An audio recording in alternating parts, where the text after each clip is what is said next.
Bienvenue dans ce nouvel épisode d'Inspiration. C'est donc mon podcast qui est consacré au tricot et à la laine. La laine que je teins à la main et que je vends dans ma boutique Etsy et sur les salons. Donc bienvenue par ici, je m'appelle Christelle. Aujourd'hui c'est l'épisode 18 de la saison 4. Et vous pouvez me retrouver à peu près partout en tant que Tricot et Stitch. Donc si vous êtes nouveau par ici, merci beaucoup de venir pour la première fois passer un moment avec moi. Donc la façon dont ça fonctionne d'habitude, c'est que j'ai trois choses que je rappelle en début d'épisode à chaque fois. Il y a donc la boutique sur Etsy qui est mise à jour tous les lundis après-midi, hors période de salon. Donc en ce moment, on est dans une période de salon, donc il n'y a pas de mise à jour pour le moment. Je reparlerai un peu plus tard dans cet épisode de l'agenda. Il y a une newsletter qui est envoyée tous les lundis après-midi à 17h et il y a un nouvel épisode de podcast tous les lundis à 17h sur la chaîne YouTube. Voilà. Et donc si vous êtes des habitués du podcast, hello, j'espère que vous allez bien. Ça fait plaisir de passer à nouveau un moment avec vous. Un grand merci encore pour toute votre participation cette semaine. C'était très fun, donc on va en reparler. Très sympa. Alors, de quoi je voulais vous parler aujourd'hui? Et ça y est, le nez c'est reparti. Non mais je viens littéralement de me moucher quoi. À l'instant. C'est incroyable. Je ne sais pas, il doit y avoir un microclimat à cet endroit-là, je ne comprends pas. On va essayer de tenir. Alors, et de pas trop renifler quand même parce que c'est dégueu. Mais bon, alors. Donc aujourd'hui, je vais vous parler du coloris du mois de juin, de l'almanach de la tricoteuse de chaussettes et des modalités de mise en vente qui vont être un petit peu différentes puisqu'on a un agenda. Tricot Stitch a un agenda chargé pour le mois de juin. Je vais vous reparler donc des deux festivals qui arrivent, Porto et les Bigoud Laine, puisque j'ai réalisé ce matin que c'est la dernière fois qu'on se voit avant les festivals. Dernier épisode. Prochain épisode après. Ensuite, on va reparler des propositions de coloris pour le Calmystère. Alors ça, j'ai hâte de vous en parler. Et ensuite, on va faire un petit point sur les projets. Enfin, le projet, plus exactement. Voilà, donc, j'ai pas tenu. Bon, alors. Gros blanc. Almanach. Voilà, almanach. Alors, aujourd'hui, on est le 27 mai. Ça fait un peu tôt pour vous révéler l'almanach du mois de juin, mais enfin bon. Ce que je vais faire cette année, ce mois-ci, je vous le révèle maintenant. Je le mettrai en vente lundi, donc ce sera le 30 mai, en précommande dans la boutique, qui ne partiront qu'à partir au plus tôt, je pense, dernière dizaine de juin. Donc à partir du 20 juin, je pense que je commencerai à faire partir les commandes. Je sais d'expérience que c'est rare, c'est arrivé. Non, je vais me taire, parce que maintenant quand je dis des trucs d'expérience, blibli-blabla, on sait que c'est... Non, chut. Donc, ça partira à partir du 20 juin, on va dire. Voilà, à partir du 20 juin, je commencerai à envoyer les commandes. J'en reteindrai si nécessaire. Voilà, tout ça pour vous dire que quand vous commanderez le coloris dans la boutique, vous verrez qu'il y a 3 à 4 semaines de délai. Ça vous emmènera fin juin, c'est normal.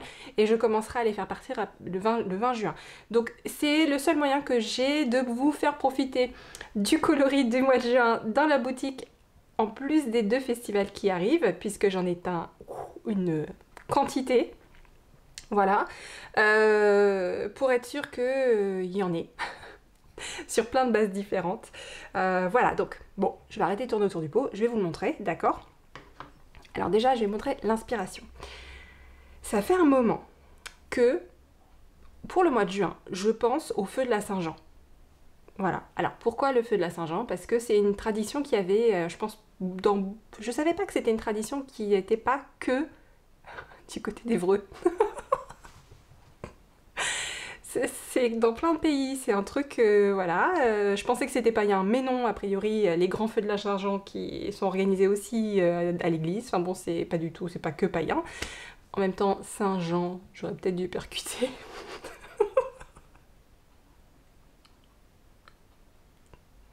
Bref.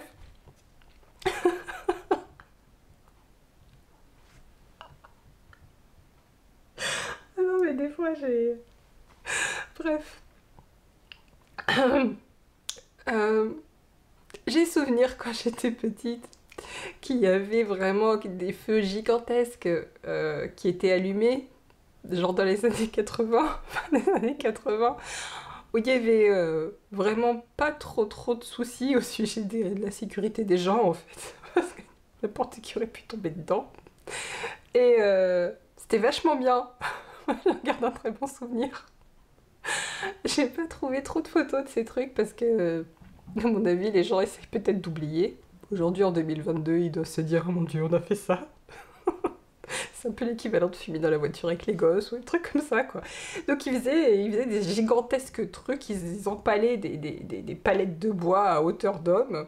Voilà, c'était un dôme de bois et ils foutaient le feu à ça, et puis les gens chantaient autour. C'était vachement bien.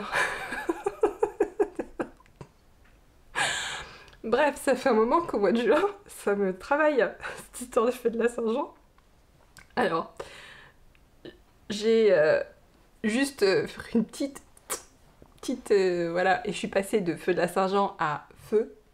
Voilà, donc feu qu'on fait plus petit en fait, voilà, des petits plus petits feux. Voilà. Et je l'ai appelé Bonfire. Donc voilà le moodboard. Puis tout à l'heure je me pousse, il est là depuis un moment. Et donc je vais vous le montrer. Alors d'habitude je sais que je vous le montre sur plein de bases différentes. Le problème c'est que tout est parti à Porto. J'ai pas à la montrer. Sauf lui, c'est le petit qui reste. Puisque je vais le bobiner pour faire des échantillons. Donc je vous le montre comme ça, puis après je vais vous mettre des photos sur les bases, parce que j'ai quand même pris tout en photo avant de faire partir à Porto. Donc voilà Bonfire sur Extra Fine Fingering. Oh, je sais pas pourquoi c'est une journée à fou rire aujourd'hui, ça doit être les nerfs. Donc on a en fait des tons très soutenus qui vont du noir vers le gris et vers le bleu. Donc ça c'est plutôt pour, si vous voyez les photos, c'est plutôt le ciel, ce qui entoure le feu en fait. On a quand même des touches plus claires parce qu'il fait pas complètement nuit. Et on a le feu, d'accord? Voilà. Et puis le feu ça fait des étincelles, alors on a des speckles, parce que parfois au feu de la Saint-Jean il y a aussi des feux d'artifice. Voilà. Alors c'est un coloris très festif. J'ai envie que c'est un coloris qui vous emmène dans des endroits où vous faites un feu de camp la nuit, quand on voit les étincelles s'envoler dans la nuit. Voilà. Donc il s'appelle Bonfire. Et vous allez voir qu'il est assez différent suivant les bases. Je vais vous mettre quelques photos ici. Comme d'habitude, Lurex et MCN, c'est très séparé. Les couleurs sont bien séparées. BFL, Stellina, on est un petit peu plus mélangé. C'est un coloris que j'aime énormément. J'adore, il y a des toutes petites touches de rose qui le réchauffent, qui vont sur le jaune. Il y a des teintes de jaune vives, d'autres plus chaudes. Et puis il y a vraiment, les bleus sont très riches en fait. Ça va du gris bleuté en passant par des tons presque violets qui font vraiment penser à des tons de soleil qui vient de se coucher en fait aussi. Donc voilà, Bonfire. J'espère qu'il vous plaît. Je l'éteins sur quasiment toutes les bases, y compris BFL soit Cachemire. J'ai fait, oui, tout ce que j'avais sous la main.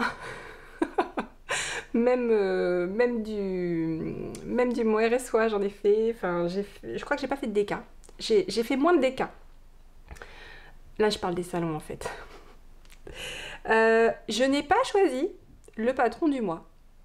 Voilà. En fait, si, je l'ai choisi. Non, je dis des bêtises, je l'ai choisi. Je sais que je l'ai choisi. En plus, c'est vachement bien parce qu'il est aussi en français. Ça va me revenir. Il a un nom.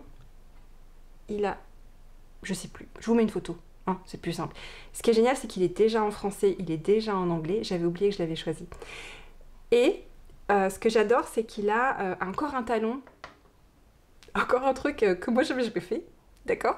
Il y a une espèce de triangle rectangle au niveau du gousset qui... Enfin, c'est super fun. Je sais plus comment il s'appelle. Mais vous aurez tout là, c'est la magie du montage. Tout sous la main. Voilà, alors pourquoi j'ai choisi celui-là? Talon déjà, et puis je pense que lui j'ai pas encore fait les échantillons, mais je pense que ça va être assez mélangé quand même comme coloris, donc il fallait pas qu'on ait un truc trop chargé en termes de motifs. Et donc c'était c'était pas un patron que j'avais dans ma liste comme certains que j'ai depuis des années et des années. Celui-là je l'ai découvert en... Alors je connaissais la designeuse, mais celui-là je suis vraiment tombée dessus en faisant une petite recherche pour trouver un patron pour ce mois-ci. Et j'ai eu la bonne surprise de voir qu'il était disponible dans 5 langues. Yes. Donc voilà. Alors, voilà pour l'almanach. Je vais en avoir à Porto, je vais en avoir au Bigouden et vous en aurez dans la boutique. C'est pas belle la vie? C'est belle la vie. Hein? On avance, on progresse sur la gestion de tout ça. Alors du coup, Porto et les Bigouden. Donc je sais que la semaine dernière, je vous ai dit oui, je vous montrerai ce que j'aurai à Porto. Eh ben non, c'est déjà parti. Voilà, c'est la contrainte de ce festival à Porto, c'était une des contraintes. C'était de tout teindre en avance et de l'envoyer, d'envoyer des cartons en fait en avance, puisque sur le lieu du festival, ils pouvaient réceptionner la marchandise à partir du 30 mai. Donc moi c'est parti mercredi, et quand UPS est venu prendre les cartons dans le garage, j'étais c'est grand, cette impression d'immense soulagement, de se dire ça y est. Donc là j'ai commencé à teindre pour les Bigouden. Alors bien sûr, immense soulagement. Petite prière s'il vous plaît, toutes vos ondes positives là pour que les cartons arrivent sans encombre à Porto, d'accord, que j'ai pas de mauvaise surprise. Je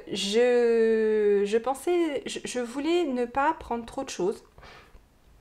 Finalement, j'ai pris comme d'habitude pour tous les salons que je fais. Donc j'ai envoyé beaucoup de choses à Porto. Je vais voyager avec une valise dans laquelle il y aura encore des trucs.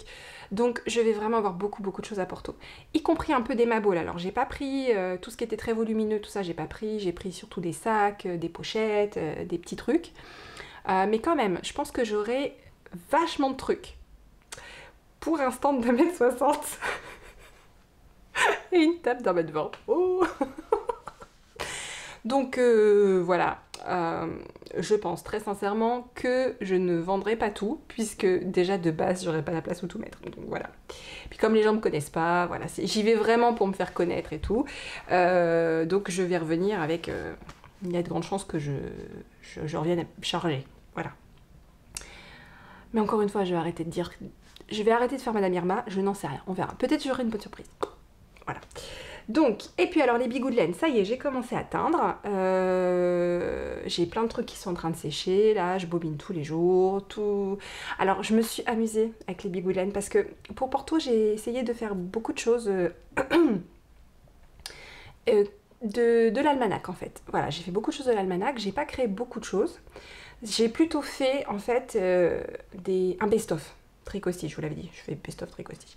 Là, pour les Bigouden, je me suis lâchée, j'ai fait 2 séances où je n'ai fait que créer des coloris. Donc c'est hyper cool, je suis très contente. J'ai hâte de vous les montrer, ils sont en train de sécher et tout, donc vous les verrez au Bigouden en fait, puisque je vais pas vous revoir d'ici là. Ça me fait bizarre de vous dire ça, je vais pas vous revoir d'ici là. Je crois que la prochaine fois qu'on se voit, c'est le 20 juin. Prochain podcast le 20 juin. C'est comme si j'avais pris des vacances. Je vous tiendrai au courant par Instagram. C'est vrai que là, ces derniers temps, j'ai rien posté sur Instagram ou quasiment rien parce que je suis tellement...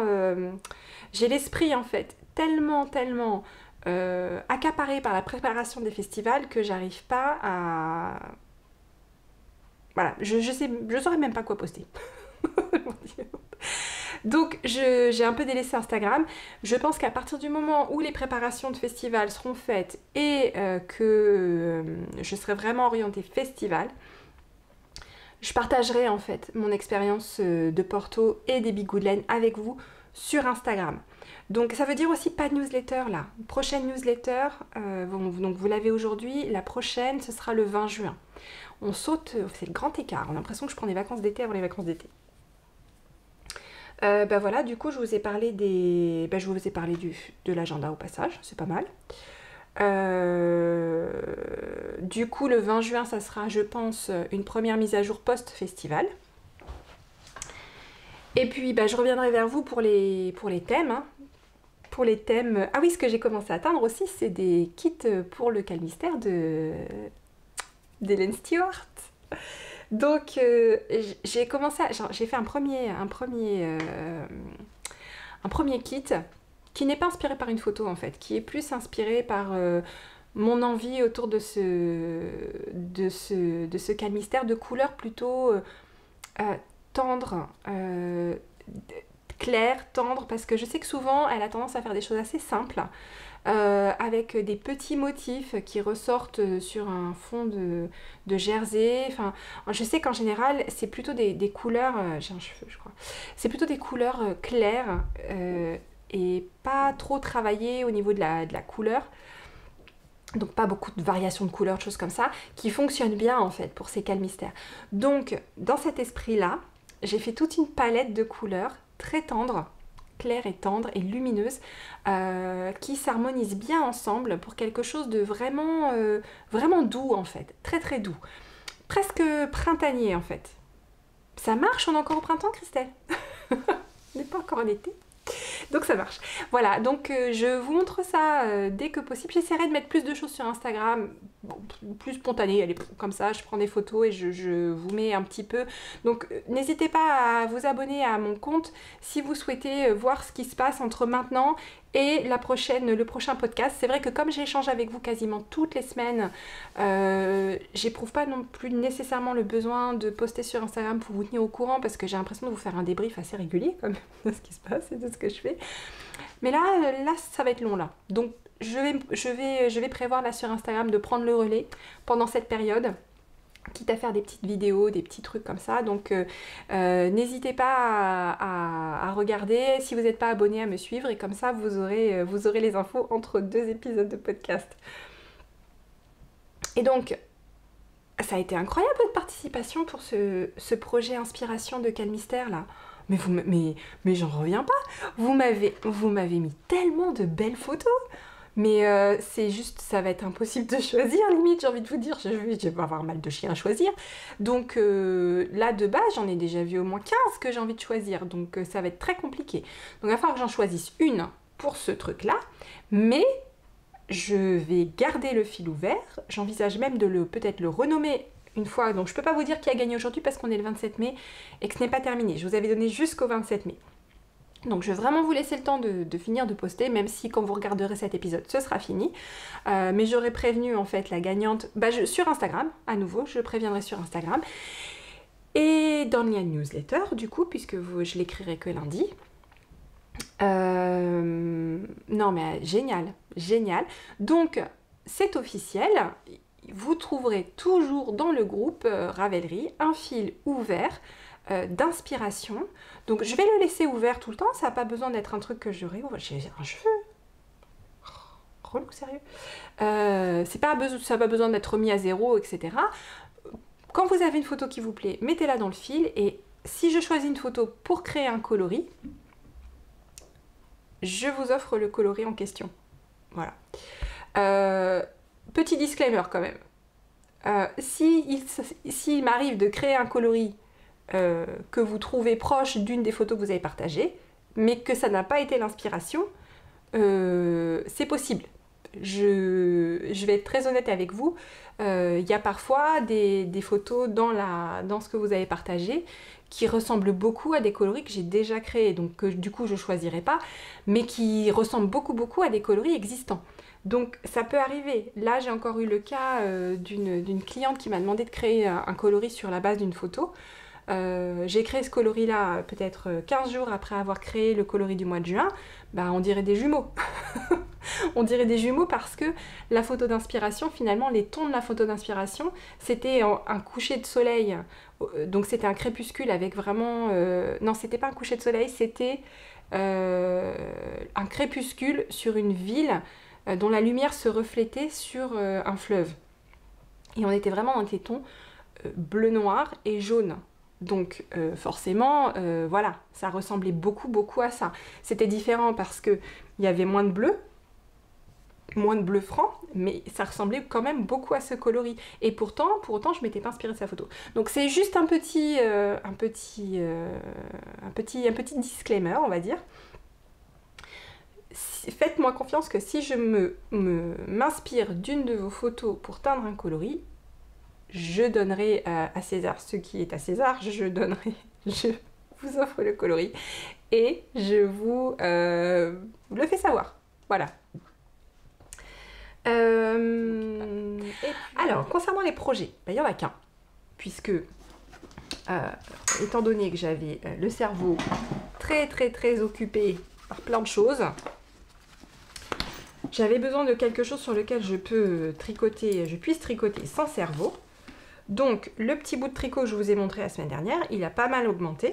C'est le Floodlight Tee de Tanis Lavallée. Et maintenant, on en est là. J'ai séparé les manches.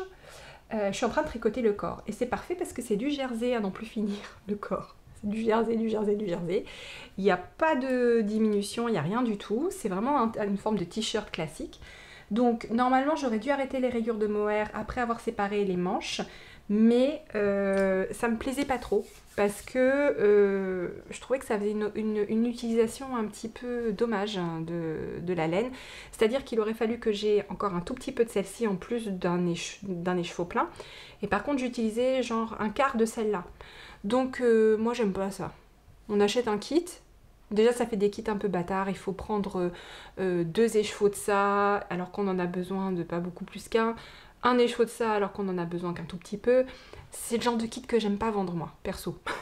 Ça me plaît pas trop. Je trouve que c'est des kits, même si du point de vue de la teinturière, c'est plus intéressant puisqu'on vend plus de laine. Enfin, on vend ce qu'il faut pour le patron, mais vous aurez beaucoup de reste. Mais j'aime pas vous vendre des kits où vous aurez beaucoup de reste. J'aime pas. Donc, je me suis dit que moi, j'allais le faire de façon à ce que ça rentre dans 2 pour un grand nombre de tailles. Un peu comme le Rokiti en fait, ça fera à peu près la même quantité que le Rokiti, donc je crois que moi j'avais fait une grande taille et j'avais quasiment utilisé 1 et 1, il m'avait fallu juste un tout petit peu, mais encore j'aurais pu le faire un peu plus court et que ça rentre dans 1, donc voilà, et j'aime vraiment beaucoup le rendu. Alors il y a aussi une autre raison pour laquelle j'avais pas envie de faire le corps tout uni dans une seule base, c'est parce que le coloris Dirty Rainbow, il va faire du pooling. Là, c'est garanti. Sur comment dire, une circonférence comme ça, stable, où il y a le même nombre de mailles et zoup, c'est du jersey, on va avoir un pooling de ouf. Alors, ça peut être joli le pooling, hein, y a pas de souci, mais juste, j'avais pas envie de ça pour ce projet. Donc, pour éviter l'effet pooling, bah, je casse avec... Voilà, je casse avec les rayures bimatières et je trouve que c'est vraiment joli. Alors ça veut dire qu'il faudra clairement le porter avec un débardeur parce que ça va être transparent, mais c'est pas grave. Et il est vraiment trop joli quoi, j'adore. Donc bah voilà, ça avance assez vite hein, comme vous pouvez le voir parce que bah oui, dès que je suis assise, dès que j'ai un peu de voiture, j'avance et puis je dépose mon cerveau, je n'ai pas besoin de mon cerveau. Mes mains font toutes seules, donc c'est parfait. Et puis la couleur est quand même hyper gaie. Je dois dire que c'est hyper gaie, ces couleurs un peu fluo, là, j'adore ce coloris. Ça faisait un moment qu'il était bobiné dans une boîte là-haut que j'ai de laine que j'ai teinte et pour lesquelles j'avais envie de faire des choses, mais j'avais pas nécessairement encore eu le temps. Donc je suis très contente de l'utiliser et oui, j'en ai teint plein du coup. Parce que je sais que certainement vous allez être nombreuses à trouver ça joli. Je vous en ai fait. D'accord, il y en aura à Porto, il y en aura à Bigoudelaine, du lurex et de l'extra fine fingering, parce que tout le monde n'aime pas les paillettes. Hein. Et là, tout le monde n'est pas prêt pour fluo plus paillettes. Par contre, le mohair, mon Dieu, le mohair. C'est terrible le mohair. Ben, je crois que c'est tout, je vous ai tout dit. Hein. On a fait le tour. Les chaussettes, je ne vous les montre pas. Je n'ai rien touché d'autre cette semaine. Je n'ai rien touché d'autre. Ça serait trop cool qu'il soit fini pour Porto. J'y crois pas trop, hein, parce que c'est quand même long. Il me faut que je le descende. C'est pas un crop top, hein, donc puis j'ai un long torse, donc ça va pas être fini pour Porto, mais enfin, quand même c'est cool. Je pense que je vais le traîner partout jusqu'à temps de le finir. C'est exactement ce dont j'avais besoin. Donc, ma castonite aiguë, elle n'était pas si incompréhensible que ça. C'était clairement parce que j'avais besoin de trouver quelque chose qui convienne à mon cerveau embrumé, pas embrumé,